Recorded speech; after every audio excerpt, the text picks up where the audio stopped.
နေတိုင်းတော့မချွေအခုမှတရက်ပဲရှိရတော့လက်ကဒီမှာထည့်ရတယ်ချွေရအဲ့မှာမထည့်ရသူ့ကိုင်မှုပေးလိုက်လားထိုင်သူ့ကန်မှုပြရတယ်အဲ့ဆိုဒီလက်ကိုထုတ်အဲ့အားကြီးအကုန်ထည့်ရတာမဟုတ်ဘူးသမီးရဲ့အဲ့လိုအားကြီးနဲ့ထည့်တာမဟုတ်ဘူးလေသမီးရဲ့နည်းနည်းအဆုံးကြီးထည့်တာမဟုတ်လေဒီဟိုနှုတ်ဒီကောင်းဟိုလေဗျာခြေပိုင်းမဲ့ဆိုရပြီလေချွေရပါဆက်ကြီးဖျဲပြီးအားကြီးနဲ့ထည့်တာမဟုတ်လေသမီးရဲ့အကုန်လုံးထည့်တာမဟုတ်လေ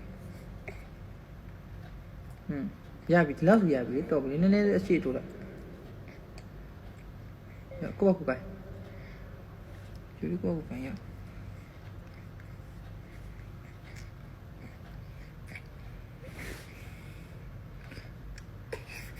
ဟုတ်တယ်စိတ်မရှိတော့ဟုတ်တယ်ဘာ TikTok လေးကိုကျူးချီပြီးထားပြမလားချူလက်မထရဘူး